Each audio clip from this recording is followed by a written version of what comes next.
Assalamualaikum warahmatullahi wabarakatuh. Hai teman-teman, nama saya Sari Zuanda. Saya jurusan Manajemen Dakwah, Fakultas Dakwah dan Komunikasi, Universitas Islam Negeri Sultan Syarif Qasim Riau. Baiklah, saya di sini akan sedikit membahas tentang sabar. Setiap muslim harus memiliki akhlak kenabian, yaitu akhlakul karimah. Dari sekian banyak akhlakul karimah, salah satunya adalah sabar. Karena sabar adalah ciri orang yang mukmin. Sabar adalah kekuatan dan daya positif yang dapat mendorong jiwa kita untuk menunaikan kewajiban kita. Dan sabar juga kekuatan yang dapat menghalangi kita dari hal-hal kemaksiatan. Untuk melatih kesabaran dalam diri kita tidaklah mudah, namun buahnya sangatlah manis. Allah Subhanahu wa Ta'ala berfirman dalam surah Al-Baqarah ayat 153, Bismillahirrahmanirrahim, Ya ayyuhallazina amanu sta'inu bis-sabri was-shalah, innallaha ma'as-sabirin. Wahai orang-orang yang beriman, memintalah pertolongan kepada Allah dengan sabar dan sholat. Sungguh Allah berserta orang-orang yang sabar. Dari ayat yang saya sampaikan tadi, bahwasannya Allah bersama orang-orang yang sabar. Adakah yang lebih manis? Adakah yang lebih indah dari kebersamaan dengan Allah? Dan Allah Subhanahu wa Ta'ala berfirman dalam surah Ali Imran ayat 146, Bismillahirrahmanirrahim, Wallahu yuhibbus sabirin.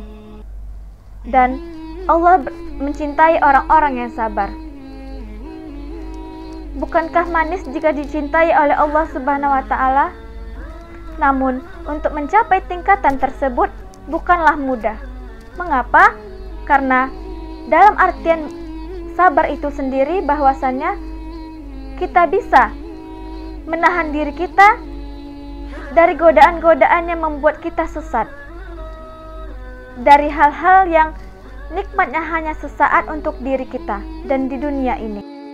Dapat kita baca dari kisah Nabi Yusuf alaihissalam, terdapat dalam Al-Quran, setidaknya ada 3 jenis kesabaran yang harus kita asah di dalam diri kita. Bentuk kesabaran yang pertama adalah sabar menahan amarah. Di penghujung kisah Nabi Yakub, pada saat itu Nabi Yusuf telah menjadi orang yang besar. Dan para saudara-saudaranya yang dulu mencaci makinya, kini meminta maaf kepadanya. Namun, Nabi Yusuf itu tidak memarahi mereka, bahkan tidak mencaci mereka. Dan Nabi Yusuf pun hanya berkata yang terdapat di dalam Al-Quran, Yusuf ayat 92, yang artinya, pada hari ini tidak ada cercaan bagi kamu. Mudah-mudahan Allah mengampuni dosa kamu, dan Dia Maha Penyayang di antara para penyayang. Bayangkan, beliau tidak memarahi mereka. Beliau hanya mendoakan mereka agar apa yang telah mereka perbuat diampuni oleh Allah Subhanahu wa Ta'ala. Dengan begitu, tidaklah mudah kita untuk menahan amarah kita. Bentuk kesabaran yang kedua yaitu sabar melawan godaan nafsu. Kita sebagai umat manusia harus bisa melawan godaan nafsu kita. Ketika Nabi Yusuf alaihissalam ketika dia remaja, dia pada saat itu digoda oleh seorang wanita untuk melakukan hal yang dilarang oleh Allah Subhanahu wa Ta'ala. Pada saat itu, wanita tersebut menutup pintu yang ada di antara mereka dan lalu mengajak Nabi Yusuf untuk melakukan hal tersebut. Namun Nabi Yusuf hanya berkata, Aku berlindung kepada Allah. Sungguh Tuhanku telah memperlakukanku dengan baik. Jawaban tersebut yang terdapat dalam surat Yusuf ayat 23. Bentuk kesabaran ketiga itu sabar dalam menghadapi cobaan. Dapat kita lihat dari kisah Nabi Yakub alaihissalam, dia salah satu orang yang kaya raya. Ia memiliki hewan ternak, budak, dan lahan. Dan dia memiliki istri dan anak yang soleha. Namun, atas izin Allah Subhanahu wa Ta'ala, iblis menghancurkan segala kekayaan dia. Hewan satu persatu mati sehingga tidak ada yang tersisa.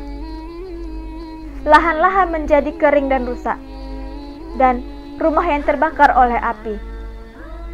Dan Nabi Yakub pun menjadi miskin, namun dia memiliki hati yang takwa, iman yang takwa, dan sabar dan tawakal.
Sebagai orang yang beriman, hendaknya kita harus sabar dalam menghadapi cobaan dan mengingatkan orang sekeliling kita untuk sabar. Tidak ada yang kebetulan. Segala sesuatu yang kita alami, entah itu baik untuk diri kita atau tidak, pasti ada hikmah di balik semuanya.